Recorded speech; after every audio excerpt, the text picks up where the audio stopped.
Bueno, aquí tenemos Ismael Serrano de Vallecas a Avellaneda, línea recta.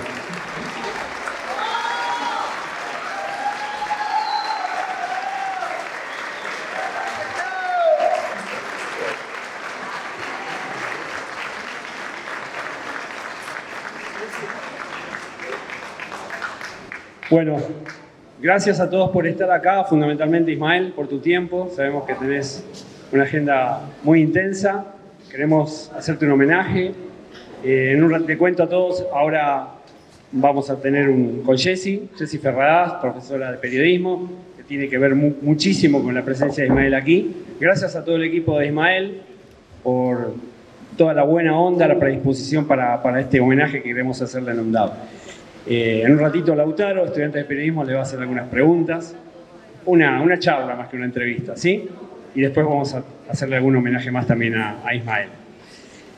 Queremos fundamentalmente hacer este reconocimiento porque creemos que en cada época hay artistas que le ponen voz a los sueños, a las luchas, a las esperanzas y fundamentalmente a las esperanzas colectivas. Ismael es uno de ellos y como cantautor, como poeta, como cronista de lo cotidiano, su obra acompañó a unas cuantas generaciones. Los que tenemos un poco más de 60 también lo seguimos desde hace un tiempo y por supuesto que vemos que hay una línea en su obra que tiene que ver con la idea de crear un mundo más justo. Desde la Universidad Nacional de Avellaneda rendimos homenaje a su trayectoria, a tu compromiso con la palabra, con la verdad, algo que está tan en disputa en estos momentos, porque su canto dialoga con nuestra misión, la que estamos aquí en la universidad, que es formar, pensar y transformar la realidad desde el conocimiento, desde la cultura, desde el arte, y también desde la sensibilidad social. Su voz cruzó océanos, sus letras hicieron puente entre nuestra querida España y América Latina. En cada canción una historia, como el periodismo. Cada historia una nota, relatar lo que nos pasa. En cada verso una defensa de la dignidad humana, del amor, de la memoria. Estamos muy orgullosos, muy contentos, emocionados, que nuestra querida universidad, que está padeciendo políticas de Estado que la desfinancian, que atentan contra ese valor del derecho a la educación, de que los trabajadores puedan ser universitarios, reciban a semejante artista en este lugar y homenajear su trayectoria. Y también porque la universidad pública canta, porque su voz nos sigue recordando que otro mundo es posible. Gracias, Ismael, por estar acá con nosotros. Gracias a vosotros.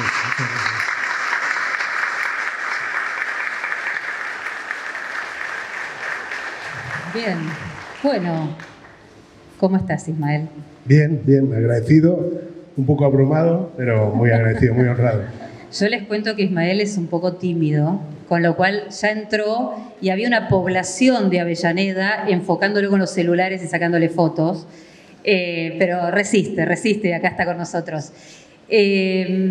Bueno, en primer lugar, qué lindo que es ver este patio universitario repleto de gente de la comunidad de Avellaneda que se acercó porque teníamos ganas de conocer a alguien que nos representa y que durante mucho tiempo teníamos ganas de invitarte.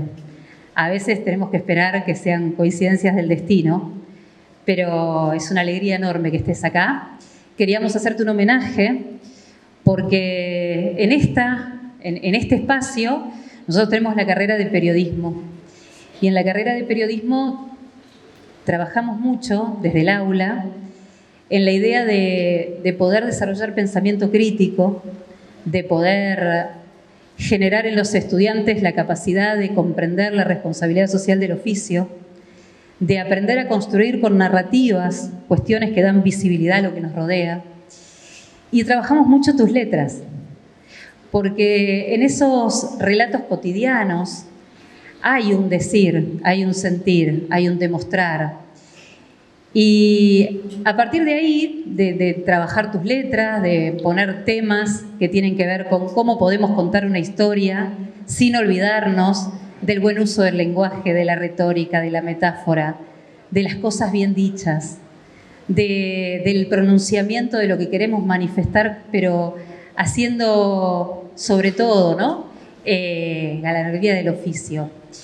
Y por eso se nos ocurrió en este momento que venías acá a la Argentina de poder homenajearte, porque esta universidad tiene 15 años, vos estás ya llegando a tus 30 años de artista, te tuvimos acá hace muchísimos años en Argentina y sabemos de tu compromiso.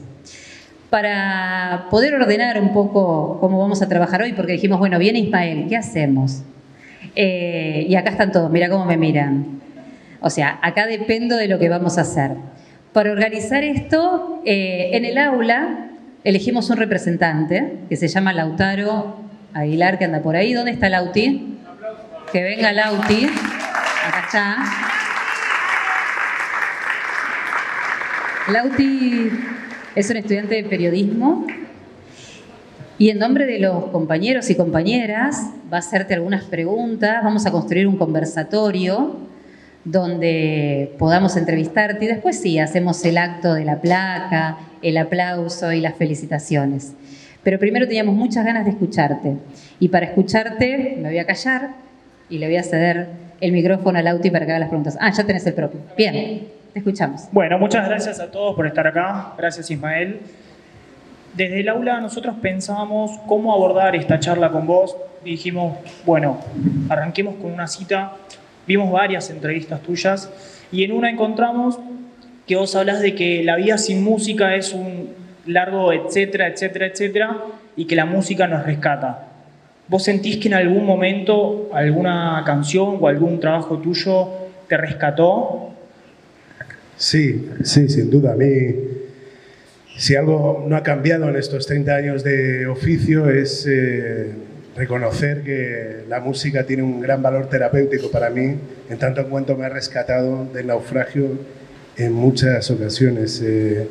Escribir es ponerse frente al espejo para tratar de entender lo que a uno le pasa, para tratar de entender el mundo que le rodea, para poder sobrellevar la pérdida, la renuncia.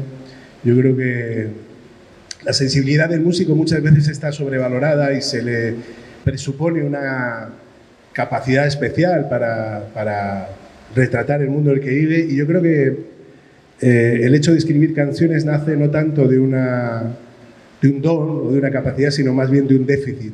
Yo creo que escribimos canciones porque no sabemos lidiar con la pérdida, con la renuncia que impone el paso del tiempo. Y escribir canciones es una forma de rescatar del olvido y del paso del tiempo sensaciones, experiencias que te han marcado. Son de alguna manera recordatorios que a veces uno siente que hay que hacerse de manera urgente. Eso te rescata en tanto cuanto te recuerda las cosas importantes, te conecta con el mundo, y las canciones son también espacios de encuentro. Cuando escribes una canción, la canción no se termina hasta que alguien no la hace suya, y eso, saberse acompañado, te hace sentir más fuerte en los momentos de adversidad, porque te hace recuperar una cierta conciencia en lo que respecta a tu capacidad para influir en el futuro, para que tus decisiones tengan valor a la hora de trazar un camino hacia adelante. Entonces, me han rescatado primero por el ejercicio íntimo y terapéutico de escribir solamente, pero también me han rescatado en tanto en cuanto he visto que había gente que compartía conmigo mis interrogantes, mis preguntas, y me hacía sentir acompañado, porque yo creo que otro de los miedos que te empuja a subir al escenario es el miedo a sentirte solo. Necesitas sentirte respaldado en tus incertidumbres, en tus dudas, y cuando eso se consigue con una canción, pues es muy satisfactorio. Digamos que te ayuda a sanar un poco, te rescata, tal y como decíamos antes. ¿Recordás algún momento en el que te rescató, puntual? Sí. Cuando yo empecé en la música todo iba muy bien, tan bien que pierdes contacto con la realidad. Yo creo que una de las cosas es aquello que dicen que malo es el hombre que no se recupera de un fracaso, pero peor es el que no se recupera de un éxito. Y a mí me pasó un poco eso, que yo fui víctima de un éxito. A ver, mi éxito siempre ha sido relativo. Yo quiero decir, me ha ido muy bien, pero he sido un tipo de una popularidad relativa. O sea, yo puedo ir por la calle, me saludan, me paran, pero siempre de manera muy respetuosa. O sea, siempre he tenido ese privilegio de vivir muy bien de la música, de tener una cierta popularidad, pero de poder caminar por la calle, quiero decir. Pero con todo y con eso, cuando yo empecé con la música, en la música me empezaron a ir bien las cosas y hubo un momento en el que me tuve que detener porque me preguntaba si yo estaba en la música si el camino que yo transitaba era una elección propia o estaba empujado por la inercia de una industria que estaba tomando decisiones por mí, ¿no? Si yo formaba parte de un engranaje que de alguna manera representaba algo contrario a lo que a mí me movía a la hora de cantar, ¿no? Y entré como en una crisis profunda, con noches que duraron varios días, y ahí la música me rescató, o sea, entré como en depresión, Vos eras muy... con ataques de ansiedad y demás, y la música me rescató. Yo creo que algo, y perdona ya termino, yo creo que algo importante que me enseñó ese momento y me ha enseñado mi oficio es que hay que ser feliz también cuando te bajas del escenario. O sea, la música para mí es muy importante, pero no es lo más importante. Yo estudié Ciencias Físicas, una carrera que no terminé, pero que me enseñó algunas cosas. Una de ellas se hablaba mucho de las condiciones necesarias, pero no suficientes. La música es una condición necesaria para vivir, pero no suficiente. Yo necesito de muchas otras más cosas. Entonces, yo creo que lo que aprendí en ese momento es a bajarme del escenario y a entender que la felicidad está también cuando te bajas. De hecho, la mayor parte de tu vida transcurre cuando te bajas, con lo cual tienes que aprender a lidiar con eso. Claro, un poco esto de que vos arrancaste muy joven en la música, 18 o 20 años, y estabas estudiando la carrera de física en la universidad y la dejaste. Entonces, ¿cómo pudiste encontrar el equilibrio en eso, ¿no? En una edad donde muy bien no sabés qué es lo que querés, terminando la adolescencia, arrancando la adultez. ¿Cómo pudiste manejar todo eso? Bueno, como pude, no lo sé. En un principio traté de compaginar, ¿eh? Yo cuando empecé salió Papá Contra otra vez. A ver, cuando empecé la música no era la prioridad de mi compañía de discos. Yo saqué mi primer disco con Polygram y Polygram tenía todas sus fichas puestas en otros artistas, en otro cantautor. De hecho, en los años 90 hubo una efervescencia en torno a la canción de autor, sobre todo de cantautores jóvenes. Pedro Guerra, Jorge Drexler llegaba de Uruguay a España, estaba Rosana Arbelo, había como... Y en ese contexto sale mi disco y Polygram tenía sus fichas puestas en otra y de repente Papá Contra otra vez, contra todo pronóstico, empieza a gustar a la gente, que además es una decisión mía y yo creo que un tanto arriesgada. Yo no quería salir con una canción de amor que se perdiera en el océano de canciones de amor que se escuchaban en la radio. Quería, o sea, salir con Papá Contra otra vez, que fuera la primera canción que abría mi primer disco, era una declaración de principios. O sea, yo quería reivindicar la canción de autor casi canónica, comprometida con la realidad y demás. Y en ese momento va bien, me va bastante bien. De repente el disco entra en listas de manera inesperada y ahí tengo que decidir si sigo con la carrera o no. En un principio pensé que podía compaginarla y seguí yendo a la facultad, pero luego me di cuenta que la música demandaba mucho tiempo y además para mí la música era abrazar un sueño. O sea, yo era consciente de la dificultad de dedicarme a la música, pero era mi sueño, ¿no? Entonces, abandoné la carrera. Muchas veces estuve tentado en retomarlo. De hecho, durante estos 30 años empecé otras carreras. Empecé en la Universidad de Distancia, empecé filosofía, empecé antropología, pero no terminé ninguna porque la música exigía mucho tiempo, sobre todo porque estaba mucho tiempo fuera de casa. Y al final abracé el sueño que era dedicarme a la música, encontré que era un oficio que yo creo que podía desempeñar con dignidad y bien. Y bueno, llevo 30 años, no está mal, no me ha ido mal. No está para nada mal. De hecho, vos en 1997, corregime si me equivoco, tu disco con Papá Cuéntame otra vez ingresó a las listas, empezó a ser muy viral y te trajo a Argentina. ¿Cómo es esa relación entre vos y la Argentina? Bueno, esa fue una de las sorpresas que me dio Papá Cuéntame otra vez. Yo creía que Papá Cuéntame otra vez era una canción local que hablaba de mi generación, del desencanto de una generación, del reproche de mi generación a mis padres. Es una canción, una mezcla de reproche y de reivindicación, ¿no? De todo aquello. Reproche en tanto en cuanto el relato que escribieron mis padres de la transición omitía una parte de renuncia que merecía ser contada también, y así surge Papá cuenta otra vez. Y yo quería que hablaba de mi universo, ¿no? Y de repente me di cuenta que Papá cuenta otra vez a este lado del océano también llega a la gente. Y bueno, fue una primera visita. Había un ejecutivo de Polygram que era muy conocido en la historia del rock de este país, se llama Pelo Aprile, porque apostó por muchas, acompañó el éxito de muchas bandas de rock de este país, y lo vio claro. Dijo, yo creo, primero empezó a funcionar Papá contra otra vez, y dijo, yo creo que este chaval puede desarrollar su carrera aquí. Y me trajeron y hice el primer concierto que hice aquí, era en la trastienda, que seríamos 50 personas. Y tuvo como una llegada, fue muy emocionante aquel concierto, y sugirieron, ¿por qué no hacemos un teatro?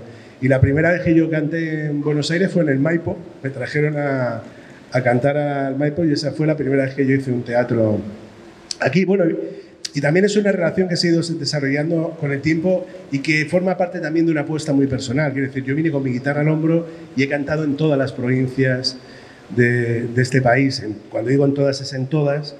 He hecho un recorrido muy, muy extenso por el interior. He estado en los momentos fáciles, en los momentos difíciles. Estuve en el 2001.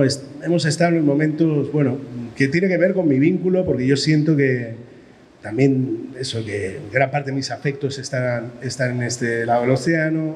Hay muchas cosas que me unen a Argentina, y fruto de esa relación que hemos ido cultivando con el tiempo, pues se da la circunstancia de que hoy esté aquí, ¿no? Y que esté aquí con grandes amigos, y que esté aquí con el corazón encogido, ¿no?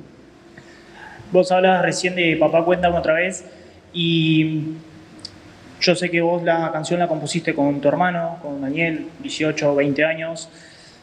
¿Qué sentís que cambió desde ese momento hasta ahora, si es que algo cambió?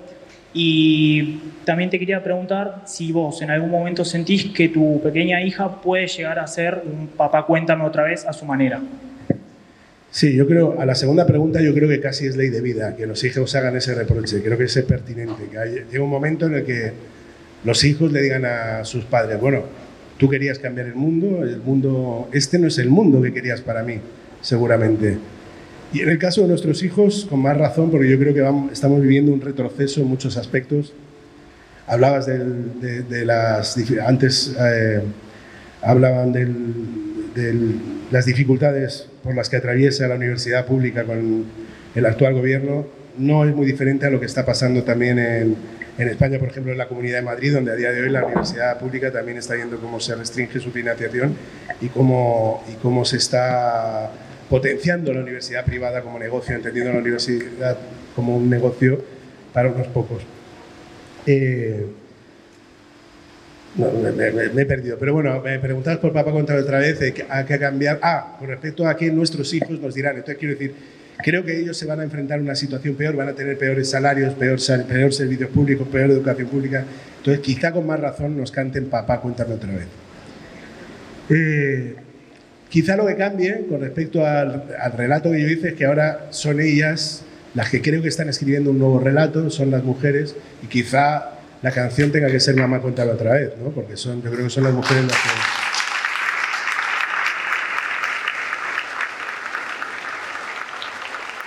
Bueno, pues eso, creo que son ellas las protagonistas quizá del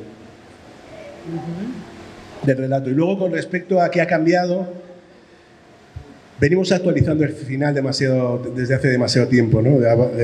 Aquel final decía, ahora mueren en Bosnia los que morían en Vietnam, y durante todo este tiempo hemos hablado de Bagdad, de Siria, de Gaza. Yo creo que las tragedias se van repitiendo en ese sentido. Y por desgracia yo creo que la canción tiene mucha vigencia en cuanto a recordatorio de lo importante que no es abandonar ciertas luchas y ciertos ideales. Creo que Papá Cuéntame otra vez merece seguir siendo cantada por eso. ¿Qué ha cambiado? Pues ha cambiado, no lo sé, ha cambiado en que la realidad es más volátil y más líquida. Yo soy hijo de una generación que crece cuando yo tengo 15 años cuando el muro de Berlín cae, con lo cual los dogmas monolíticos de mis padres se requebrajan y nosotros somos una generación que tratamos de encontrar nuestras propias respuestas y no sé si hemos sido capaces de articular un relato propio, ¿no? No sé si cuando nuestros hijos nos digan papá cuenta otra vez, hasta qué punto hemos sido capaces de escribir un relato propio. Quizá, como decía antes, son las mujeres las que han sido capaces. Entonces, ¿ha cambiado alguna cosa? Sí. Yo he cambiado también. Yo cuando escribo esa canción junto con mi hermano con 20 años, soy un joven arrogante que cree conocer todas las respuestas y con el paso del tiempo te das cuenta de que lejos de tener respuestas solo tienes preguntas. Y cuando pienso que cuál es la enseñanza que le puedo dejar a mi hija, pienso que son solo interrogantes. Pero bueno, sí ha cambiado, ha cambiado. Hay ciertos consensos que se han roto, yo creo, aquí y al otro lado del océano. Consensos que tenían que ver con el derecho internacional, con los derechos humanos, que de repente son cuestionados, que de repente debates que hasta por aquel entonces eran impensables y que ahora se plantean, ¿no? ¿No? Que tienen que ver con la democracia, con los valores de democracia y con el modelo de convivencia en muchos aspectos, ¿no? Discursos de odio que eran reprobables. O sea, tú encendías la televisión en los años 90 y creo que hay ciertos debates y ciertos personajes que sin duda no se hubieran permitido porque rompían un poco los consensos democráticos, por así decirlo, y ahora todo eso se ha roto. Entonces, vivimos en tiempos más volátiles, de polarización, en los que el algoritmo yo creo, tiene un carácter performativo y está condicionando incluso nuestro mapa sináptico y no somos conscientes. Entonces sí creo que han cambiado muchas cosas, a pesar de que la canción sigue teniendo vigencia, ¿no? Hablas del algoritmo y no puedo evitar pensar que hoy en día por ahí las canciones son hechas para la inmediatez, para recortar el clip viral y hacer por ahí un challenge. Y capaz que el valor de la letra se pierde y se termina por ahí tergiversando el mensaje. ¿Vos qué opinás con respecto a esto? Que no es muy diferente a lo que padece el periodismo hoy en día, ¿no? El encapsulamiento del mensaje que imponen las redes sociales, o sea, cómo las redes sociales, cómo el algoritmo está condicionando nuestra forma de generar contenidos periodísticos, pero también contenidos artísticos, musicales. O sea, yo creo que a día de hoy hay muchos jóvenes que están escribiendo canciones no ya ni siquiera en función de cómo la gente las va a escuchar, ni siquiera en función de lo que al público le puede gustar, sino en función de cómo el algoritmo les va a penalizar o les va a premiar en las búsquedas, en su relación con las tendencias. Yo creo que no somos muy conscientes, ¿no? Y efectivamente, a los cantautores que nos gusta contar historias, nos penaliza el algoritmo. Nos penaliza también porque el algoritmo lo que hace primero es recomendar cosas que tienen que ver con tus hábitos de escucha, con lo cual lo que hace el algoritmo es crear comunidades, fragmentar las audiencias de manera que se crean comunidades de gente con gustos afines muy cerradas. Con lo cual lo que hacen los algoritmos es fomentar tus prejuicios, ¿sabes? Lejos de abrir tu mente a nuevos mundos musicales, lo que hace es reforzar tus prejuicios. En política es mucho más grave porque reforzar tus prejuicios supone, el sesgo de confirmación hace que acudas a cosas que tienen que ver con a reforzar tus prejuicios ideológicos y te deseduca a la hora de hablar con gente que piensa diferente de ti, polariza la conversación, la empobrece. Ese empobrecimiento del lenguaje, del discurso, también lo padece la música. Lo padece la política, lo padece el periodismo, que es también red de clickbait, de titular capcioso y demás, engañoso, y en la música pasa igual. Entonces el cantautor lo tiene difícil porque compite con otras fórmulas que lo tienen más fáciles a la hora de reproducir una coreografía que se pueda repetir 20.000 veces en TikTok. Cuando yo veo las escuchas, yo hace relativamente poco me abrí una cuenta en TikTok pensando que estaba condenado al fracaso. Y no me fue mal, en apenas 2 años se juntaron 70.000 seguidores, yo hacía versiones, hacía canciones y a la gente le gustaba. Pero cuando ves la mayor parte, tienes una estadística que te dice la mayor parte de las visualizaciones. Yo hago tengo canciones que duran 7 minutos. La mayor parte de las visualizaciones en TikTok no pasan de 10 segundos. Desarrollar un discurso, que es lo que hace una narrativa, que es a lo que aspira un cantautor en 10 segundos, a mí me resulta prácticamente imposible, ¿no? Pero bueno, con todo y con eso hay un público que atiende a la palabra, que atiende a la poesía, que tiene una búsqueda que le lleva hasta mí de alguna manera, y siempre hay un ejército de resistentes, por así decirlo, que apuesta por otro tipo de música, ¿no? Pero es verdad que a día de hoy el algoritmo nos lo pone muy difícil a todos, no solamente a los músicos, sino a todos los que generamos contenido, sobre todo contenido que tiene que ver con la palabra y con la narrativa, ¿no? Durante toda tu carrera optaste por el género de la trova para contar situaciones de amor, política, problemáticas sociales. Y se me ocurre pensar que nosotros acá en la Argentina tenemos referentes jóvenes como pueden llegar a ser Milo J, Dylan, Woz o Lali. ¿Vos los conocés a ellos? ¿Conocés su trabajo? Y si los conoces, ¿sentís que tienen similitudes con tu trabajo? Sí, en algunos casos sí. Es verdad que a veces hay un discurso en torno a lo urbano que no se aleja mucho del discurso que tenían nuestros abuelos con respecto a la música que hacían los Rolling Stones, ¿no? Cuando se dice aquello, no, es que son superficiales, solo hablan de sexo, solo hablan de... Es exactamente lo mismo que se decía de los Beatles y de los Rolling. Entonces a veces uno dice, hostia, igual uno está pecando de viejo, se está haciendo muy viejo y no sabe entender lo que pasa. Vi la colaboración de Milo J con Silvio, veo de su activismo, de su compromiso con la memoria, por ejemplo, su militancia en la memoria, y hay cosas que sí me interesan y que sí creo que tienen que ver con la sensibilidad del cantautor. De alguna manera renuevan un poco el género en otra dirección, ¿no? Y demás. Entonces sí hay cosas que me resultan interesantes. Lo que ocurre es que el algoritmo, a alguien que escucha a Ismael Serrano, difícilmente le va a recomendar esa música, y la gente que escucha a Milo J, por ejemplo, difícilmente va a recomendar Ismael Serrano, con lo cual, a pesar de que yo sí creo que existen caminos que nos unen, el algoritmo no los va a señalar, ¿no? Quería hacerte una pregunta cortita, más que nada para que nos des algún consejo a nosotros, los estudiantes de la Universidad de Avellaneda. En este momento no puedo evitar olvidarme de La Llamada, tu canción, que creo que iría muy bien para este contexto. ¿Qué consejo nos darías a nosotros, los estudiantes, para un momento tan difícil que están afrontando las universidades públicas? Bueno, yo hablaba antes de cómo la universidad para mí ha sido un foro en el que no solamente me formé académicamente, yo hice grandes amigos allí, me formé sentimentalmente, pero también me formé políticamente.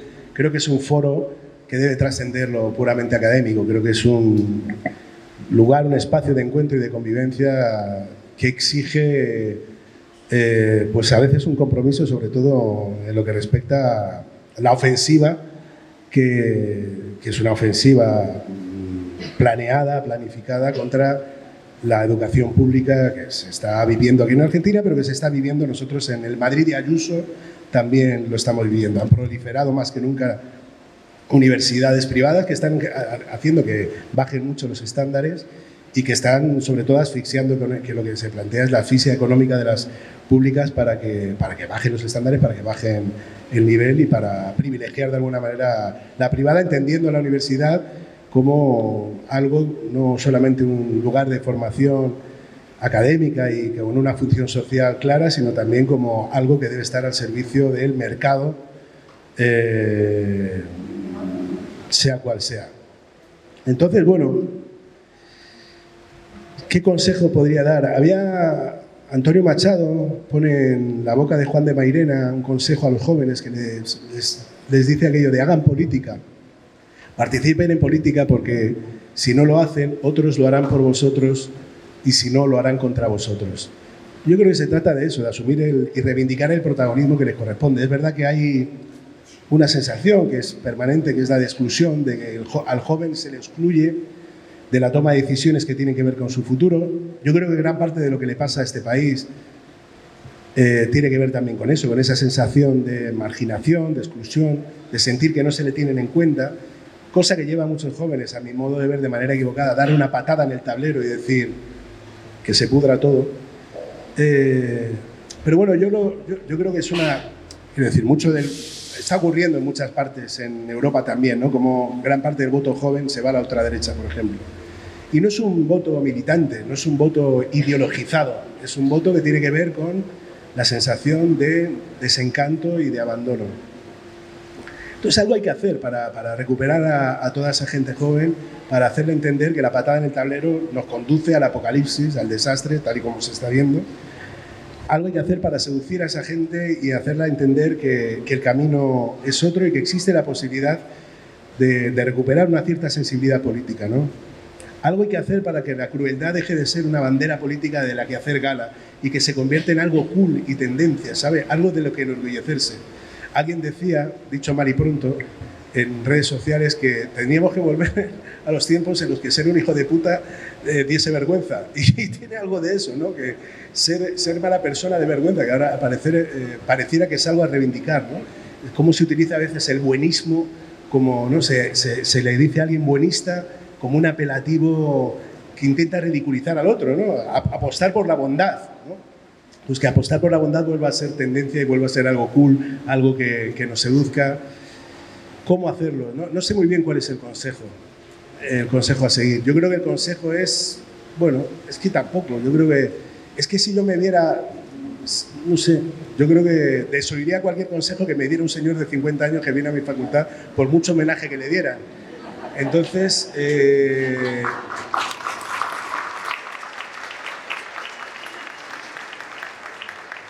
bueno, lo único que les diría es que tienen que ser la vanguardia un poco de la lucha social, que son ellos los que tienen que señalar al rey desnudo muchas veces, ¿no?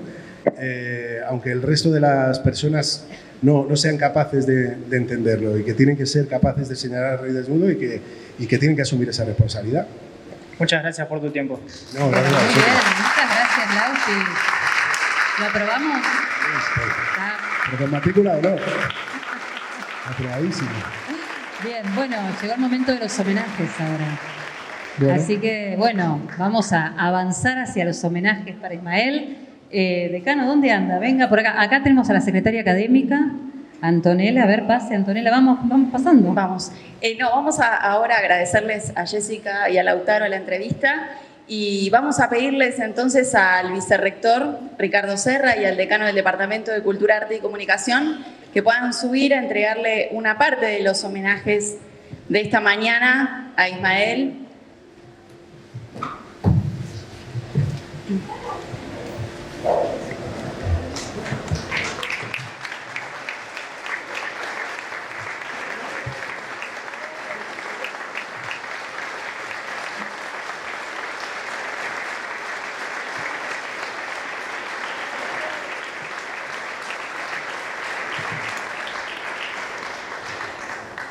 Y para continuar rindiéndole homenaje también a Ismael, vamos a pedir que se puedan acercar desde el centro de estudiantes, quien iban a hacer el obsequio.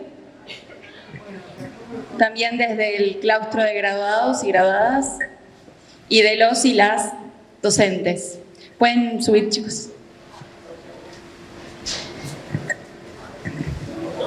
Gonzalo Suárez es el presidente de la Federación Estudiantil y Chiara de Villaflor es la presidenta del Centro de Estudiantes de Cultura, Arte y Comunicación.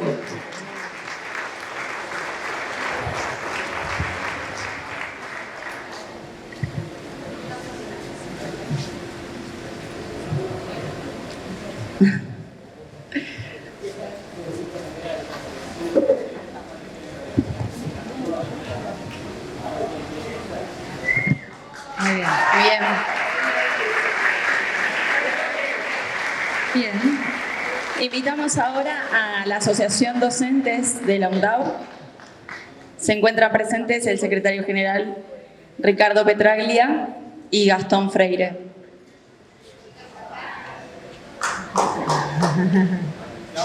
Bien.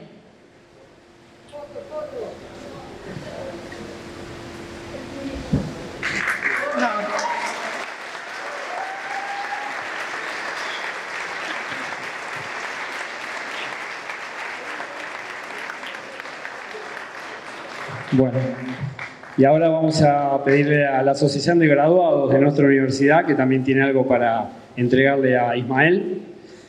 Elsie Martínez y Laura Vaca, adelante.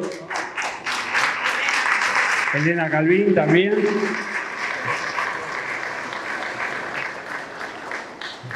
Ahí abrimos la remera. Así se ve.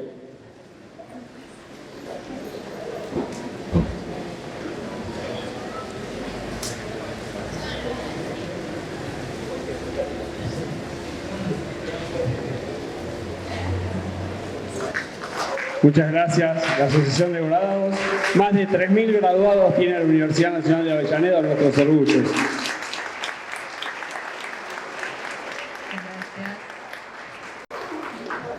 Bueno, ahora le pedimos a Ricardo Petraglia, Ricardo, de la Asociación Docentes de la Universidad Nacional de Avellaneda. Le vamos a armar un bolso a Ismael.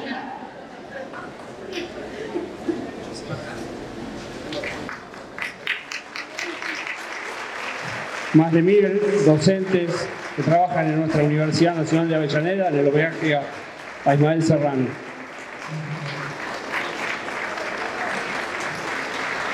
Un fuerte aplauso, gracias. Y ahora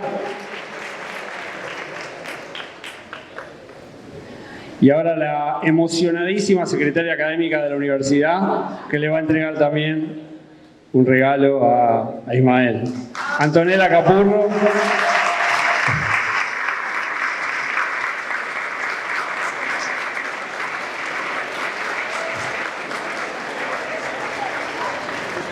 Bueno, vamos agrandando el bolso.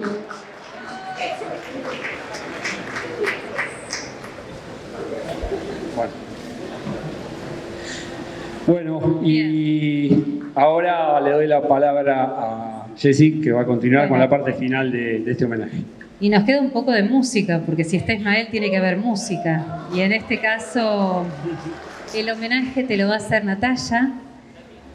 Natalia estudió y se formó en Avellaneda. Bueno. Y aquí está presente, con violín en mano. Vamos a cantar una que conocemos todos. Estuvo practicando tu versión.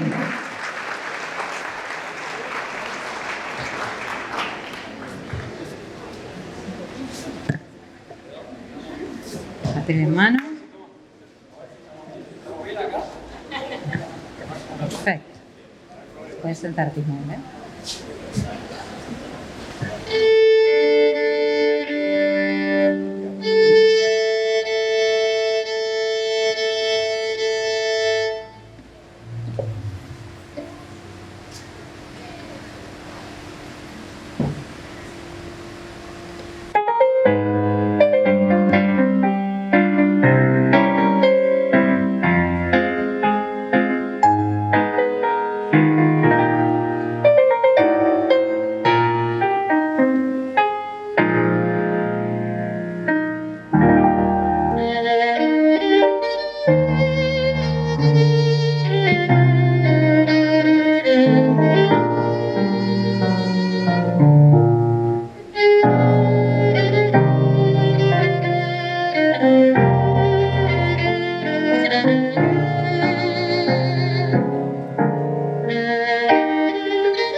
Muchas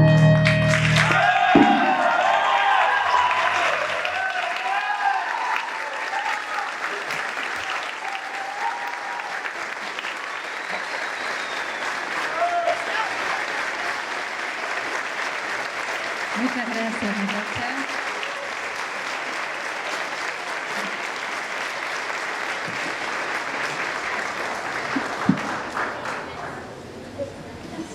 Bueno, muy bien. Muchas gracias, Natalia.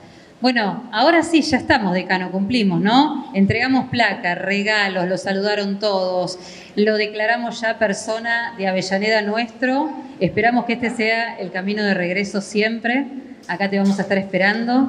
Gracias por ayudarnos a armar un aula especial hoy. Estamos muy felices de tenerte. Fíjate las caras que hablan por sí solas. Teníamos ganas de que nos visites. Así que muchísimas gracias, Ismael. No, por favor, muchísimas gracias a vosotros. Me siento muy honrado, abrumado. Gracias de corazón por esta mañana maravillosa. Gracias. Gracias. Fuerte el aplauso. Muchas gracias.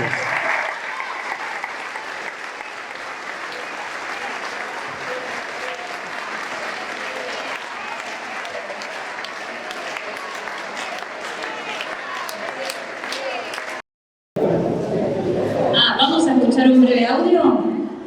A ver, antes de arrancar, el último de los homenajes. Tati Almeida para él. Hola, ¿qué tal, mi querido Ismael?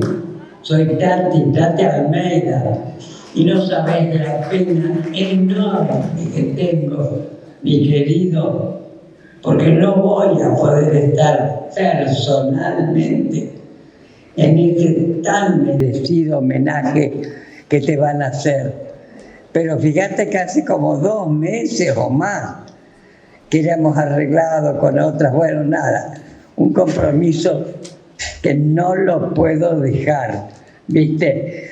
Así que, Isma, perdóname, pero sabés que no estoy personalmente, pero mi corazón va a estar cerca tuyo, como siempre. Un beso enorme, enorme. Sabés lo que te quiero, lo que te valoro. Chao, mi querido, chao.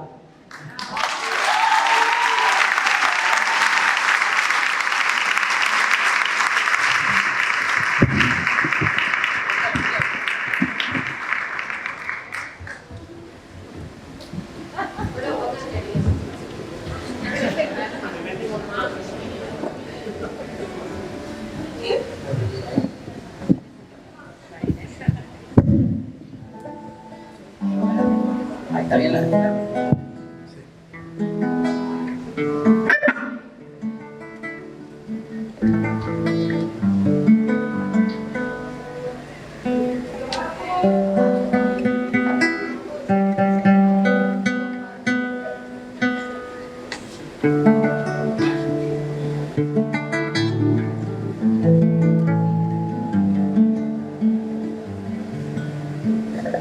Papá, cuéntame otra vez ese cuento tan bonito de gendarmes y fascistas y estudiantes con flequillo y dulce guerrilla urbana en pantalones de campana y canciones de los Rolling y niñas en minifalda.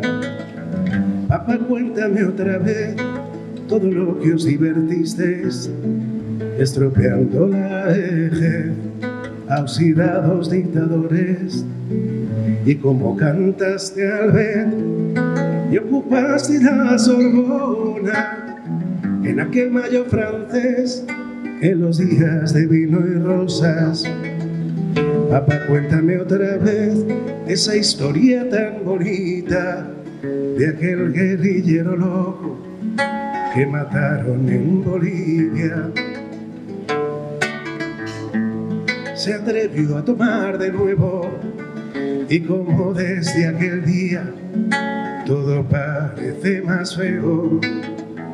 Papá, cuéntame otra vez que tras tanta barricada y tras tanto puño en alto y tanta sangre derramada al final de la partida no pudiste hacer nada y bajo los adoquines no había arena de playa.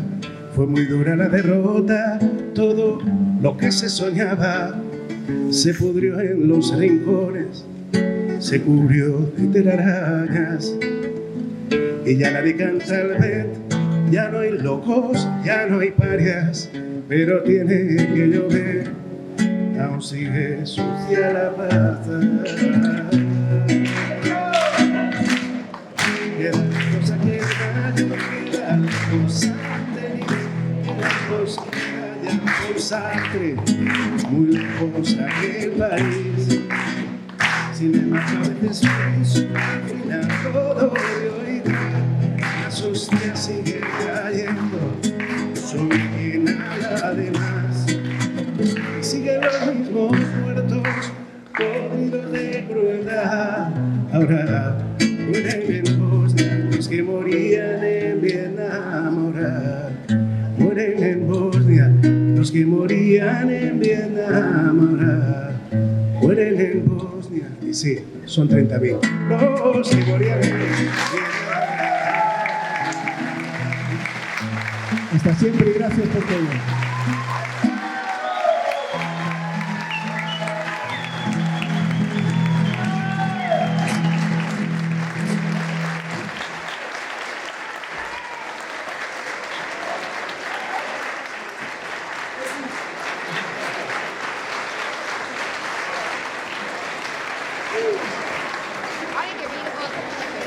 Nadie le pide, nadie le pide.